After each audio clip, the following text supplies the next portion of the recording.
नारायणं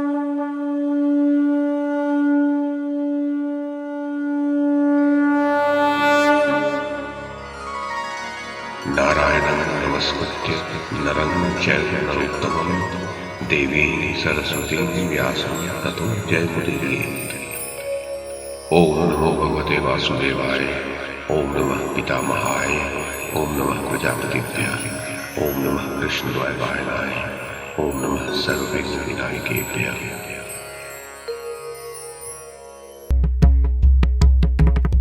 नमस्कार। महाभारत कथा श्रृंखला में आपका स्वागत है। श्रीमन महर्षि वेद व्यास द्वारा रचित महाकाव्य महाभारत को एक कथा श्रृंखला के रूप में प्रस्तुत करते हुए पिछली कड़ी में मैंने मूल संस्कृत ग्रंथ के प्रथम पर्व, जो आदि पर्व के नाम से प्रसिद्ध है, उसके 11वें उपपर्व अर्थात चैत्रथ पर्व में विश्वामित्र के प्रतिकार की जो कथा कही गई है उसे आपको सुनाया था।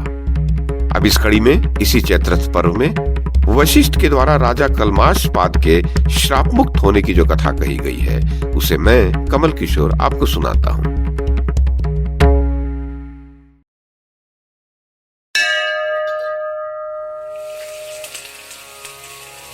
वैशंपायन जी कहते हैं, जनमेजय, गंधर्व चित्ररथ ने कहा, अर्जुन, वशिष्ठ ने यह सुनकर भी कि विश्वामित्र ने मेरे पुत्रों को मरवा डाला है, अपने शोक के वेग को उसी प्रकार धारण कर लिया जैसे महान पर्वत सुमेरु इस पृथ्वी को धारण करता है।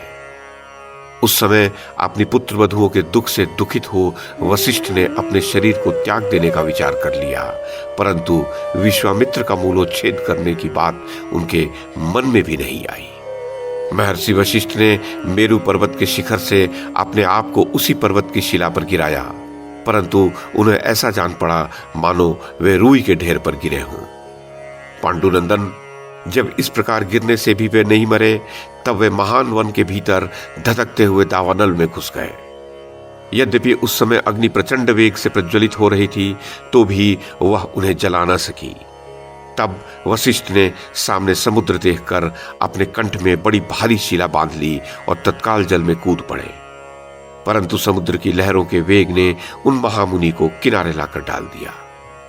कठोर व्रत का पालन करने वाले ब्रह्मर्षि वशिष्ठ जब किसी प्रकार न मर सके, तब खिन्न होकर अपने आश्रम पर लौट पड़े, परंतु आश्रम को अपने पुत्रों से सूना देख अत्यंत दुख से पीड़ित हो गए और पुनः आश्रम छोड़कर चल दिए। कुंती नंदन, वर्षा का समय था। उन्होंने देखा एक नदी नूतन जल से लबालब भरी हुई है और तटवर्ती बहुत से वृक्षों को अपने जल की धारा में बहाए लिए जा रही है। उसे देखकर दुख से युक्त वशिष्ठ जी के मन में फिर यह विचार आया कि मैं इसी नदी के जल में डूब जाऊं। तब वशिष्ठ अपने शरीर को पाशों द्वारा अच्छी तरह बांधकर उस महानदी के जल में कूद पड़े। अर्जुन, उस नदी ने वशिष्ठ जी के बंधन काटकर उन्हें स्थल में पहुंचा दिया और उन्हें विपाश अर्थात बंधन रहित करके छोड़ दिया। तब पाश मुक्त हो महर्षि जल से निकल आए और उन्होंने उस नदी का नाम विपाशा अर्थात व्यास रख दिया। उस समय पुत्र वधुओं के संतोष के लिए उन्होंने शोक बुद्धि कर ली थी, इसलिए वे किसी एक स्थान पर नहीं ठहरते थे, पर्वतों, नदियों और सरोवरों के तट पर चक्कर लगाते रहते थे।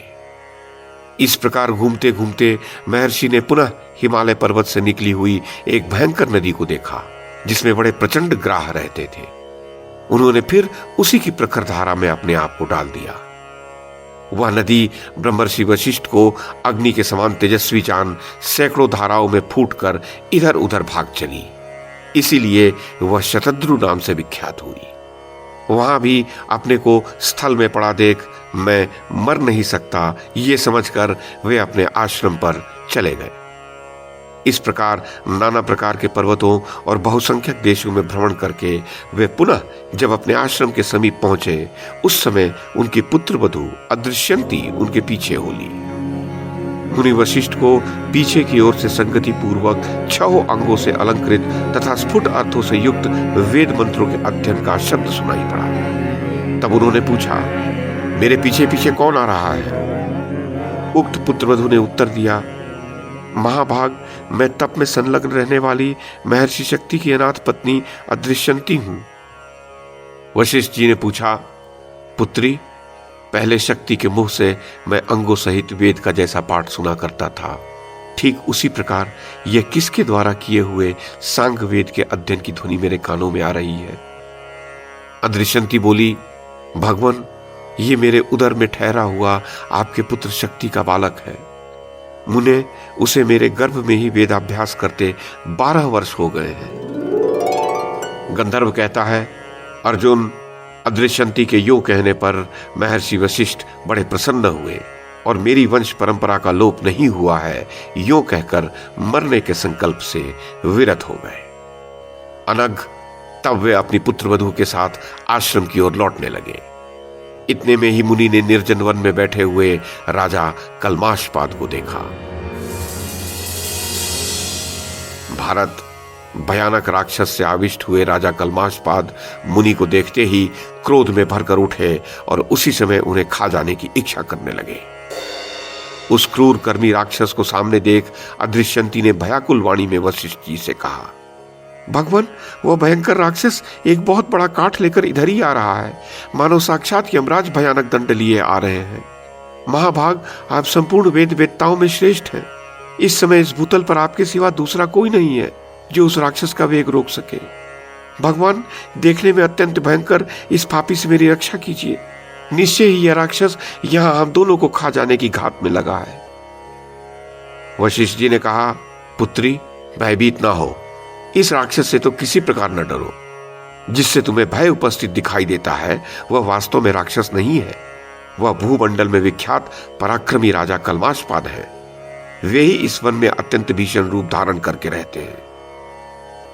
गंधर्व कहता है, भारत, उस राक्षस को आते देख तेजस्वी भगवान वशिष्ठ मुनि ने हुंकार मात्र से ही उसे रोक दिया और मंत्रपूत जल के छींटे मारकर अपने योग के प्रभाव से राजा को उस श्राप से मुक्त कर दिया।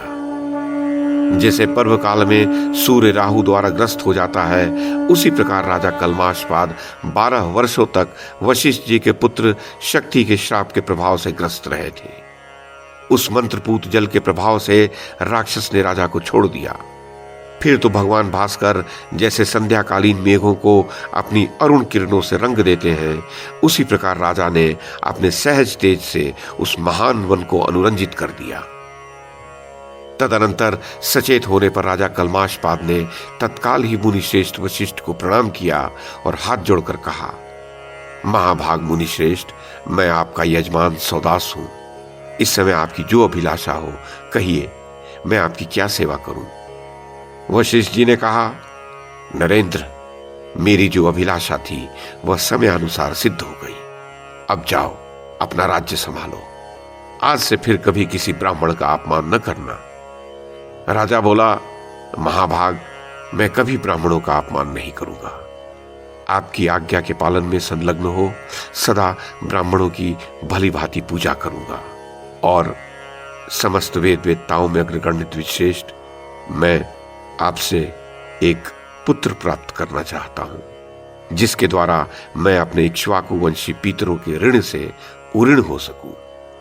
साधु शिरोमणे, इक्ष्वाकु वंश की वृद्धि के लिए आप मुझे एक ऐसी अभिष्ट संतान दीजिए जो उत्तम स्वभाव, सुंदर रूप और श्रेष्ठ गुणों से संपन्न हो। गंधर्व कहता है, कुंती नंदन, तब सत्य प्रतिज्ञ विप्रवर वशिष्ठ ने महान धनुर्धर राजा कल्माशपाद से उत्तर में कहा, मैं तुम्हें वैसा पुत्र दूंगा। मनुजेश्वर, तदनंतर यथा समय राजा के साथ वशिष्ठ जी उनकी राजधानी में गए, जो लोक में अयोध्यापुरी के नाम से प्रसिद्ध है। अपने पाप रहित महात्मा नरेश का आगमन सुनकर अयोध्या की सारी प्रजा अत्यंत प्रसन्न हो उनकी अगवानी के लिए ठीक उसी प्रकार बाहर निकल आई जैसे देवता लोग अपने स्वामी इंद्र का स्वागत करते हैं। बहुत वर्षों के पश्चात राजा ने उस पुण्यमयी नगरी में प्रसिद्ध महर्षि वशिष्ठ के साथ प्रवेश किया था।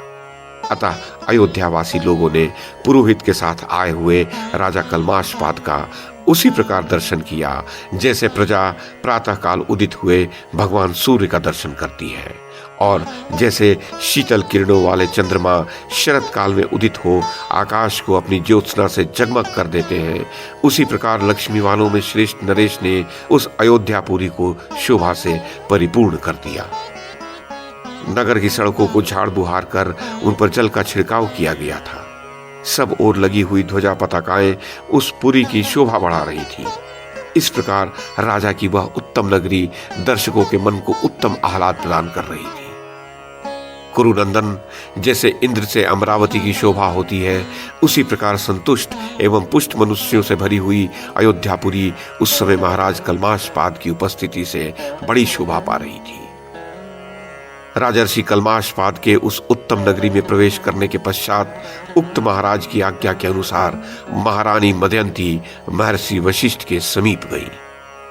तत्पश्चात महर्षि वशिष्ठ ने ऋतुकाल में शास्त्र की अलौकिक विधि के अनुसार महारानी के साथ नियोग किया। अर्जुन तदनंतर रानी की कुक्षी में गर्भ स्थापित हो जाने पर उक्त राजा से वंदित हो उनसे विदा लेकर मुनिवर वशिष्ठ अपने आश्रम को लौट गए।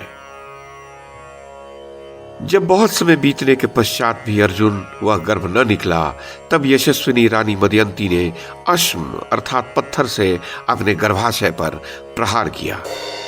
तदनंतर 12वें वर्ष में एक बालक का जन्म हुआ। वही पुरुष श्रेष्ठ राजर्षि अश्वक के नाम से प्रसिद्ध हुआ, जिन्होंने पौदन्य नामक नगर बसाया था।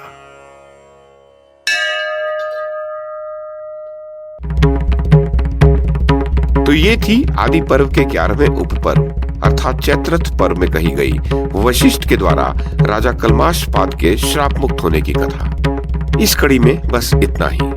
अगली कड़ी में इससे आगे की कथा सुनाऊंगा। YouTube के माध्यम से महाभारत की कथा को एक श्रृंखला के रूप में प्रस्तुत करने का हमारा यह प्रयास यदि आपको सराहनीय लगा हो तो कृपया इस कड़ी को लाइक और शेयर करें, चैनल को सब्सक्राइब करें और बेल आइकन को दबाएं। साथ में अन्य लोगों को भी देखने के लिए प्रेरित करें। धन्यवाद और नमस्कार।